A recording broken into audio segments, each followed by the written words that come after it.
Hi guys. Hi guys. Why do I always do this? Hi guys. So today I'm coming on here to tell you the story of how my son Samuel was born. If you're new here, go ahead and click the link in the description box below. I'll link my previous video where I tell you my whole infertility story and how Samuel came into the world. Today I was going to share with you my very emotional birth story.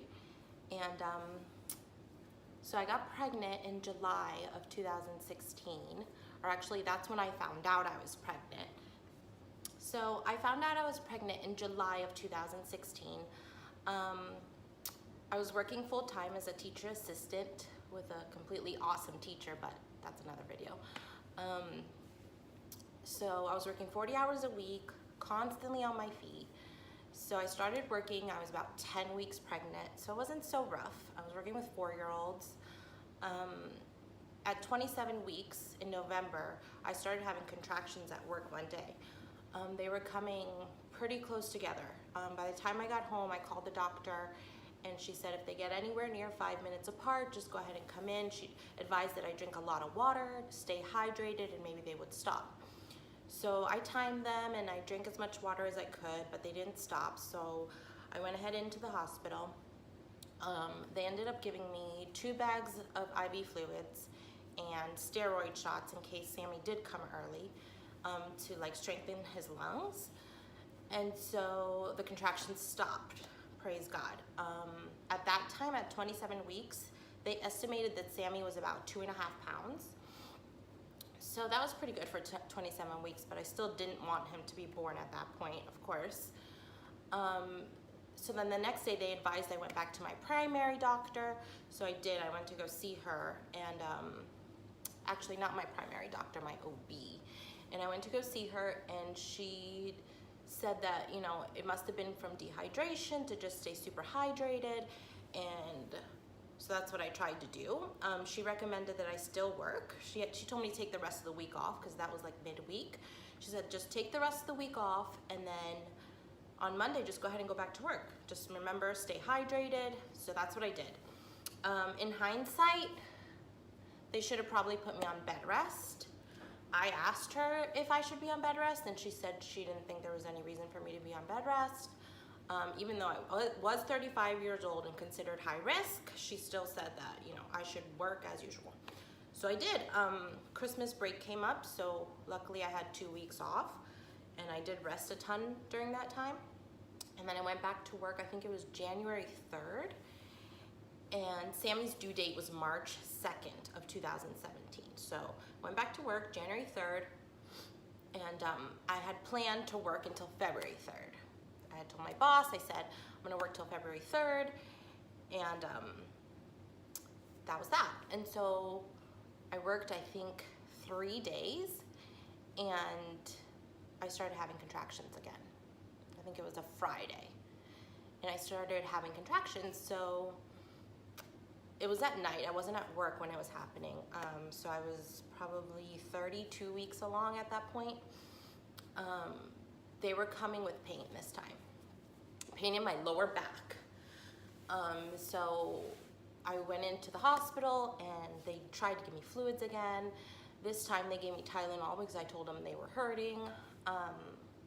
They gave me fluids, they gave me Tylenol. They did a sonogram to see if my cervix was closed, and at that point it was still closed. So at 32 weeks, contractions that were hurting, my cervix was still closed. So that was a good thing. They went ahead and decided to keep me just for like observation for the night. The on-call doctor came in and said that they were not gonna try to stop labor.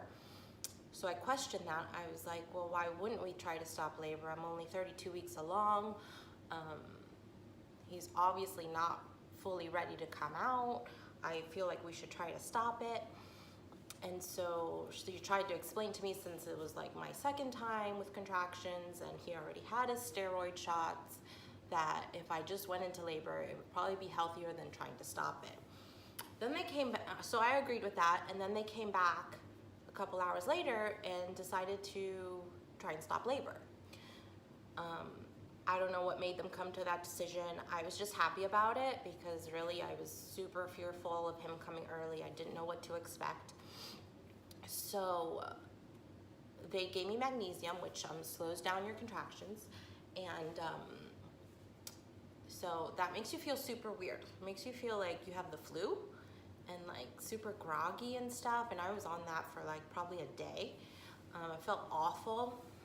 During that time that I was on the magnesium to slow down the contractions, the baby's heart decelled, and they gave me like an emergency sonogram to check on his heart and stuff. It just turned out that he was sleeping, which makes sense because magnesium is a muscle relaxer and it just makes you tired. I was tired, he was tired.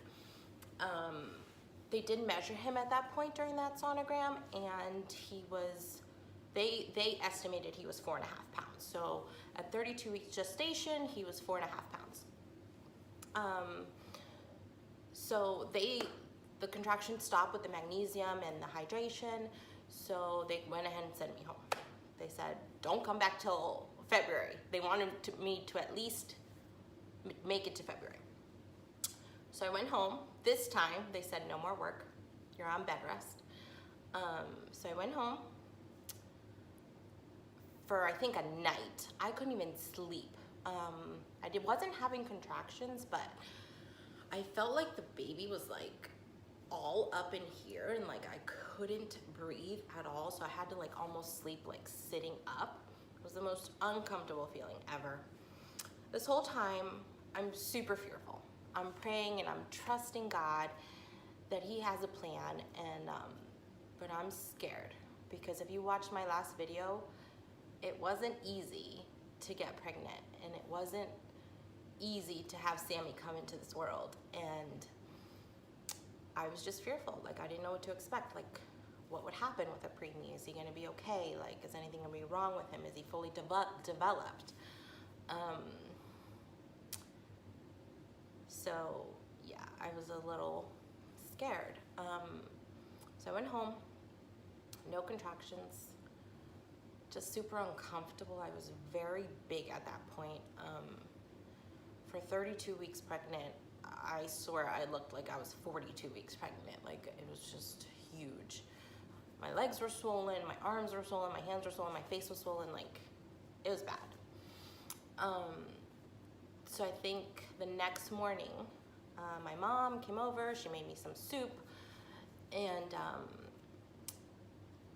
I didn't have any contractions, but I went to the bathroom and I was like full out bleeding.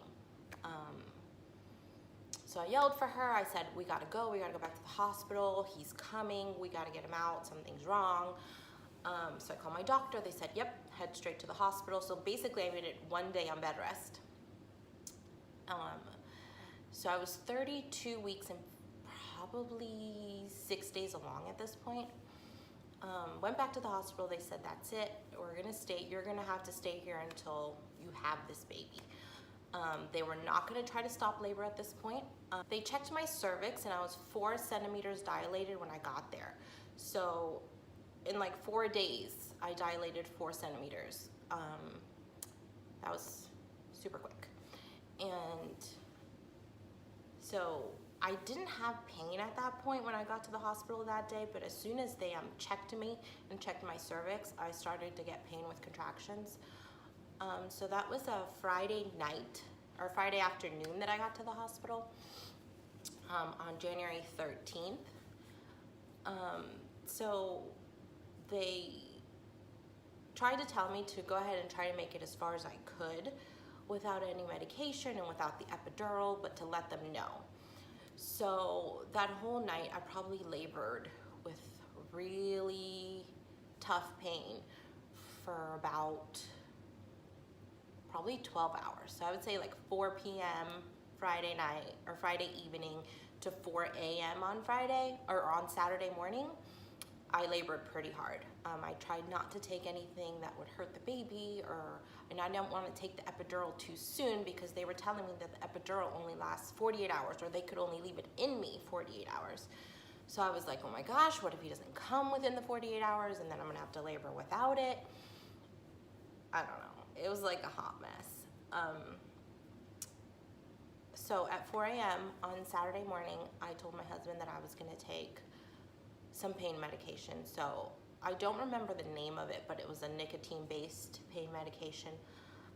I went ahead and took that. They said that, you know, the baby would be fine with it, that they use it all the time. And I'm not one to even take Tylenol, guys, but the pain was like for real. So I took it and I was able to rest, praise God, for like probably till 10 a.m. on Saturday morning. I was able to rest, and then I started to feel the pain again, and so they gave me another dose. I wasn't really dilating at this point. I was still 4.5 to 5. So the doctors were like, you know, we can give you Pitocin and just move it along, or you're just gonna kind of be here laboring. It could be days. When I heard the word days, I was like, okay, maybe we should do the epidural. And she said, okay, let's do the epidural, because sometimes if, you know, you relax and you don't feel so much pain, your cervix is able to open up more. So I agreed to have the epidural. I had it around probably 6 o'clock on Saturday night. It took 3 tries. The anesthesiologist doing it said that he never had such a hard time giving an epidural to someone in his 40 years of his career. So that was comforting. By the grace of God, by the 3rd try, he got it in. And with my first son, who's 15 now, I also had epidural, and it did not work. And he said that, you know, my vertebrae are very close together, and that's why probably the first time I had it done, that they just rushed it and it didn't work. But he actually really tried to make it work for me. So thank God that it finally worked after 3 tries and 45 minutes. Then it brought me a ton of relief. I was able to relax, and I got from like 4.5 to 7 within probably an hour. And then the doctor came in and said that she was, my favorite doctor came in and said that she was gonna be going home.